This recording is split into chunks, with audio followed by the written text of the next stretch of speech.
आज की इस वीडियो में देखेंगे हम क्लास 10th एक्सरसाइज नंबर 4.2 का क्वेश्चन नंबर फर्स्ट, जिसमें हमें दे रखा है कि जो नीचे दिए गए जो द्विघात समीकरण जो हमें क्वेश्चन में दे रखे हैं उनको गुणनखंड विधि से सोल्व करना है। कौन सी मेथड से? फैक्टराइजेशन मेथड से। तो फैक्टराइजेशन मेथड देखने में आपको थोड़ा डिफ़िकल्ट लगेगा, लेकिन अपन इसको क्या करेंगे, स्टेप वाइज स्टेप से सोल्व करेंगे। सबसे पहले क्या करना है आपको, सॉल्यूशन करने के लिए इसको ax² plus bx plus c equals to 0 से कंपेयर करो। जो भी इक्वेशन दे रखी है उसको किससे कंपेयर करो, ax² plus bx plus c equals to 0 से। तब आपके पैटर्न समझ में आने लगेगा। तो a की वैल्यू क्या आ जाएगी, यहाँ पे a की वैल्यू आ जाएगी 1, b की वैल्यू आ जाएगी -3, c की वैल्यू क्या आ जाएगी -10। ये आप ये समझ सकते हो, ये रफ काम है, ये आप क्वेश्चन में भी लिख सकते हो। तो सॉल्यूशन करने के लिए अपन इसको चाहिए ac। हमेशा जो x² का गुणांक है और जो कांस्टेंट टर्म है उसका क्या करना होता है, प्रोडक्ट। तो यहाँ मेरे पास क्या आ रहा है -10, क्या आ गया -10। आप जो ध्यान रखना है, अब जो स्टेप शुरू होगी उसमें थोड़ा ध्यान दीजिए। जो आपकी वैल्यू AC आई है इसको आपको 2 फैक्टर में लिखना है। 2 फैक्टर का मतलब जैसे मैं लिख सकता हूँ 1 गुणा 10 लिख सकता हूँ, या इसका उल्टा 10 गुणा 1, या फिर मैं लिख सकता हूँ इसको 2 गुणा 5, 2 इंटू 5। 2 फैक्टर के रूप में मैं इसको केवल इन 2 तरीक़ों से लिख सकता हूँ, 1 गुणा 10, 2 गुणा 5। एक बार आप इस सब को सोच लीजिए, 1 गुणा 10, 2 गुणा 5।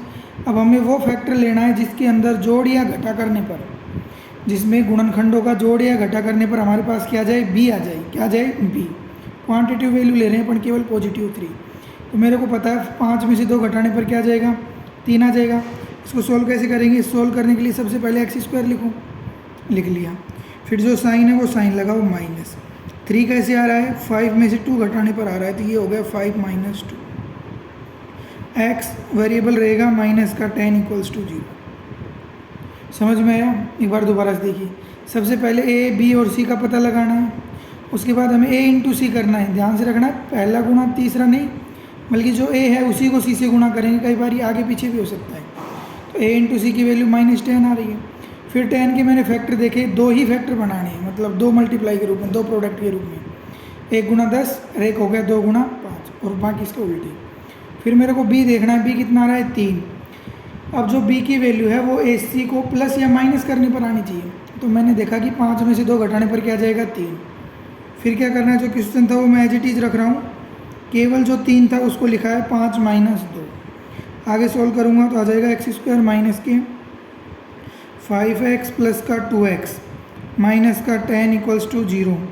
यहाँ से x कॉमन आ गया, कॉमन का मतलब दोनों में है। यहाँ से मेरे को 2 कॉमन दिख रहा है, x माइनस के 5 बराबर 0। एक तो हो गया x प्लस 2 और एक हो गया x माइनस 5 बराबर 0। फर्स्ट x प्लस 2 बराबर 0। हमें पता है प्रोडक्ट में जब कोई भी 2 वैल्यू मल्टीप्लाई में 0 के बराबर होती है, या तो एक वैल्यू 0 के बराबर होगी या फिर दूसरा प्रोडक्ट 0 के बराबर होगा।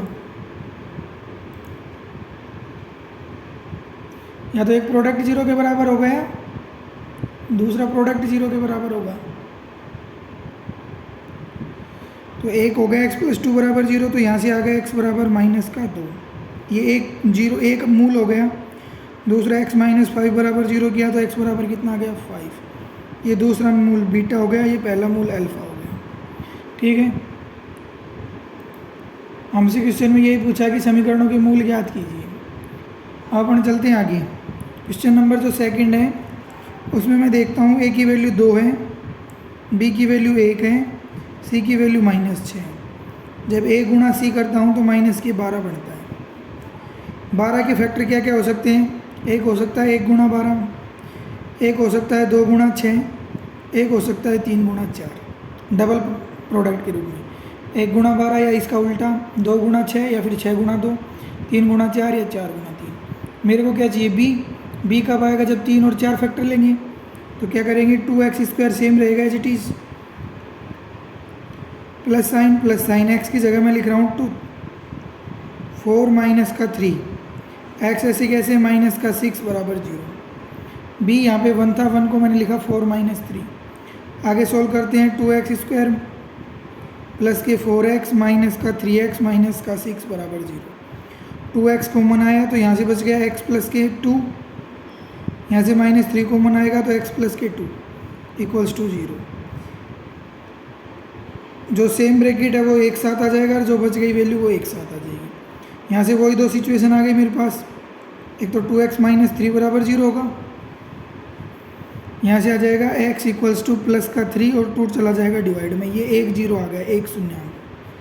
या फिर दूसरा क्या लिख सकते हैं, x प्लस 2 बराबर 0, यहाँ से आ जाएगा x बराबर माइनस का 2, ये हमारे पास आ गया दूसरा 0। इस प्रकार इन क्वेश्चनों को करेंगे सोल्व। अब देखते हैं नेक्स्ट क्वेश्चन।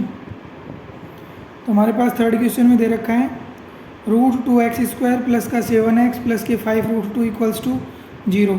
करना क्या है, वही सबसे पहले ABC की वैल्यू, ये ज़रूरी नहीं है निकालना, लेकिन हम क्या एक पैटर्न वाइज चल रहे हैं जिससे समझने में आसानी हो। A की वैल्यू हो गई √2 जो x² का गुणा है, B हो गया 7, C हो गया 5√2। जब मैं ये इंटू C करता हूँ तो मेरे पास आ जाता है 5√2 का 2, 5 2 जा 10।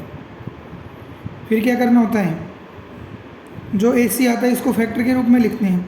यहाँ पे फैक्टर क्या क्या हो सकता है, ये हो सकता है 1 × 10 या फिर हो सकता है 2 × 5, दो ही फैक्टर बन रहे हैं।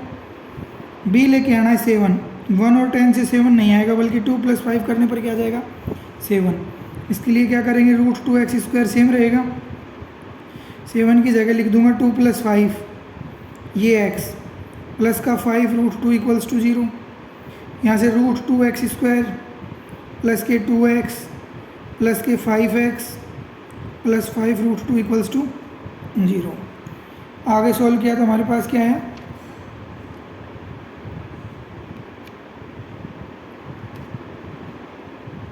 आगे जैसे ही सॉल्व करते हैं हमारे पास दो के टर्म बनाने हैं, सेट बनाना है।